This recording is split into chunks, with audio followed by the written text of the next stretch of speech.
Shoutout sa OPM Hip Hop, Hip Hop Heads TV. Supportahan niyo yan.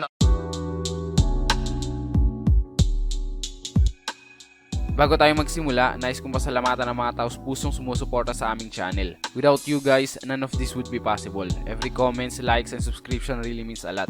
Kung hindi pa kayo nakasubscribe, click that subscribe button for more videos.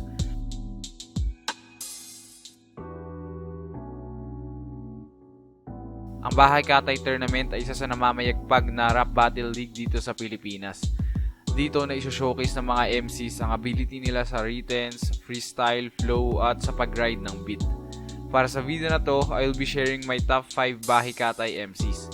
Since ranking video ito, gusto ko lang sabihin na sariling opinion ko po ito as a fan. Feel free to share your own top 5 sa comment section. Before top 5, runner-up ko ay si Romano. Kasi masyadong ang mayabang, ay di niya mo panta. Masyadong magmalaki, height mo naman panta. Sabi niya ng tournament, uubusin kaming lahat. Unang bracket pa nga lang, ikaw ang unang nalaglag. Alam natin yung malupit kayo nun, pero noon lang yun, ang ina mo di na ngayon. Basta 3GS malakas, sinubog to ng panahon. Kinabukasan ng rap game na sa bagong generasyon.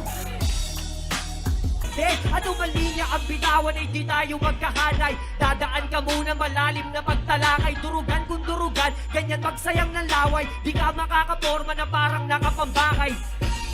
Pero Flip top man o Bahay Katay, isa si Romano sa pinakamagaling magbalik ng linya. Ang galing niya ding mag-freestyle on the spot at mag-ride ng beat. Kaya madami siyang naging moments dito. He even advanced sa 4th round ng Kiniling Festival 2. Pero natalo siya kay Don Pao. Still, yun nga, madami siyang tumatak na punchlines at syempre mga rebuttals. Number 5, M-Zite. iiwanan kang sabog, parang paputok. Iiwanan kang sabog, parang puki ng pawok. Akala mo ang makabawi, may chance ka. O yung respect mo, walking distance pa. At ibang klase magbalik, nang inaalam mo yan. Binigyan mo ko ng map, babalik sa'yo ay bomb. Kaya bago magtapos, sasabihin lang ako, si mob ka lang. Mas mob, bangis ako sa'yo, tang ina mo. Respect mo, di ko na pinagpalipas. Pati sa patatigas ang papel mo mapipilas. Suntukan sa laro, tawagin mo kong gilas. Sa head at ulo mo, gagawin ko pa panilas. Isa si M-Side sa pinakamagaling na freestyler noong pa man.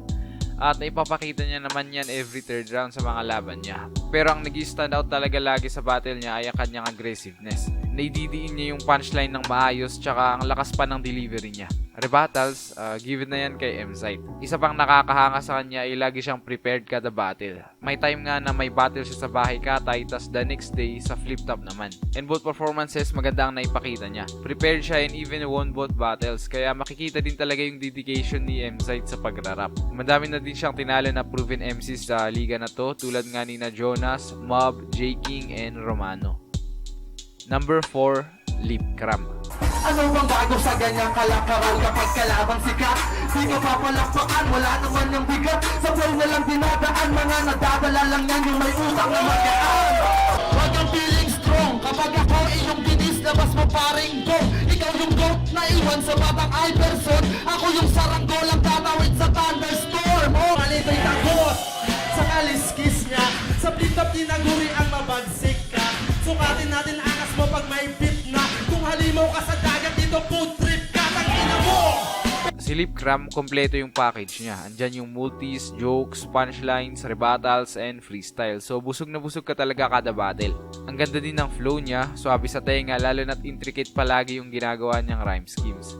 Unang Giniling Festival Tournament ay umabot siya sa semifinals, taking down William Troma, Damsa, and Jigla in the earlier rounds. Binigyan niya ng magandang laban si Smaglas pero natalo siya sa botong 2-1. Sa sumunod naman na Giniling Festival, sumalo ulit siya and this time umabot na siya sa finals but failed to win the title after losing to Don Pao. Pero still, sobrang ganda ng performance na naipakita ni Lip Cram. One of the best battle yun ng Bahay Katay. Number 3, Don Pao. Tumira ka man ng upper stall. Dapaan linya mo, underscore. Ngayong ako ay nag-explore. Parang saranggola ka na nasa thunderstorm. Wag kang kaya kapag kinumparay yung ako at ikaw, mananatili kong hilaw kahit na ikilaw. Siya daw yung immortal na yung buhok kulay dilaw. Paano ka magpapasikat kung kalaban mo silaw? In the place Ha? Matuto ka namang mupo. Yung tinitingala mo sa akin ay nakayuko. Ha? Homie, di na to Don Galo. Walang parak-parak pag ang nagwawala Don Paulo. Si Don Pao ang champion sa ikalawang Giniling Festival. He is a master of 4-bar setup. Yung tipong flip-top material talaga yung mga linya niya. Hindi man siya ganun kagaling mag-freestyle, tas old school din yung bagsakan niya. Nababawi niya naman ito sa mga heavy bars, similes at metaphors. Tas sobrang lakas din ng stage presence niya kaya mapapailing ka talaga kada bitaw niya ng punchline. Hindi rin siya nakakalimot ng linya kasi nga kadalasan 4-bar setup yung sulat niya, madali niya na lang itong nahuhugot at hindi na nagiging problema kahit na mag-jumble yung iba niyang writtens. Kaya mapapansin every third round na kahit may naisisingit siyang freestyle, hindi pa rin nawawala yung writtens niya. Number 2, Mab. Shit ka, wasak na turekta. Duro puso, maramang pagswak ng letra sa tenga. Sakto, maraganda ng bungo, dito ang tema. Di na uubra, mga kaululan na mga walang kwentang rimang mema. Pagka manalo ni Y-O-U-N-G-O-N-E, parang 2 minus 3, oo bobo cannot be. Eh kasi, pag nakahawak na ako ng MAC, mga kalaban di lang na-aray kundi sure RIP. Tipsy, wag mo nga akong kalabanin. Kala mo kasi mananalo ka pa sa akin. Alam mo yang may mas bagay ka pang syatain. Si Megan Yang, yung Megan Yang mukha rin. Yung may ganyang mukha rin, alam kong mahal ko.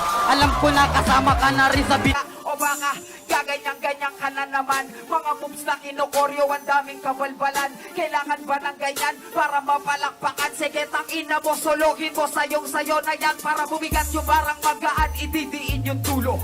Gaganto-ganto, tapos ididikit yung ulo. Tapos aatras ulit, with matching pikit-pikit, pipitik-pitik. O di ba parang ang sira ulo? Siguro tama ka sila. Isa si Mab sa may pinakamagandang flow sa Bahay Katay at every battle ay nai-highlight niya naman ito. Madalas siyang maglaro ng flow na sinamahan pa ng well-constructed rhyme schemes. Tsaka minsan meron din siya mga wordplays.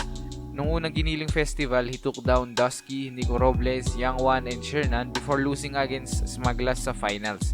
Sa tournament na yun, actually sa buong career niya sa Bahay Katay, ang gaganda ng mga battles na naipapakita niya.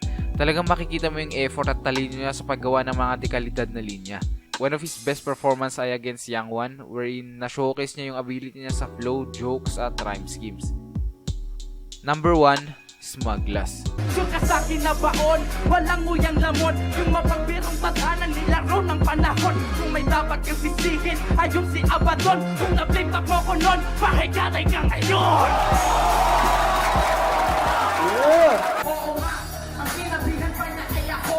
Sabi ko na lang sa isip ko, ang ina mo. Wala kang battle nun, nagre-rebang ka na. Matatalo ka na lang mo nun, nagtetiman ka pa. Bilang hanggang sa natanggap ang buki ng ina nito. Mukhang mongoloid na siya mula nung unang narito. Dami man ang nalito, kung ba't ganyan, ba't ganito. Isa lang ang kanyang sagot, kasi rapper ko ako. Oo, tang ina mo niya, muntik na akong maiyak. Ikaw lang no, yung isilong po matangas mo. Kasi kilala ko, kaya di bagay haka ko. Mga 10 yung tawa ko, mas may dating sa mga hata kung ako ginaya mo. Let's ka, akala mo kasi astig diba? Pero pag in-explain malaking kagibahan. Yung estilo teknika, no budget na replika. May DJ ng MC ka, pagdating sa kayahan. Para lang si Martili ng balbaling company. Daming alam kasi tamog ka ni Iskasakli, mamamatay kung proud to be. Maging luni wannabe, kaisip ko kung round to 3. Kung wag tindos ni Adui, tapos kaya gumago lang. Pioneer ng Bahay Katay at siya rin ang kauna-unahang nanalo sa Giniling Festival Tournament. Kilala naman na natin si Smaglas, halimaw na yan sa flip top at lalo na dito sa format na kung saan talaga siya nahubog. Pagdating sa freestyle, tingin ko si Smaglas pa rin ang pinakamagaling sa Bahay Katay pero hindi naman yun masyadong naipapakita dahil nga every battle ay handa siya, which is good para talagang sulit yung battle. Hindi naman kasi pure freestyle ang format ng BK. Nasa MC na yan kung gusto nilang maghanda or mag-freestyle at si Smaglas, alam kong competitive yan kaya pinaghahandaan niya talaga kahit sinong makalaban. Ayun, napaka-flawless ni Smug, never siyang na-offbeat. Ang ganda ng flow niya, yung mga rhyme schemes niya, napaka-natural. Nagre-rebat din siya, tsaka yung din niya sa punchline, helpful yun para mas lalong lumakas yung impact ng linya. Tsaka yun, meron siyang ability na bumuo ng killer scheme. So yun, ito yung top 5 Bahay Katay MCs para sa akin. Pero syempre, madami ding ibang malulupit na MCs. Kaya share nyo din yung sarili nyong top 5 sa comment section. Hanggang dyan na lamang guys. Next time ulit. Peace!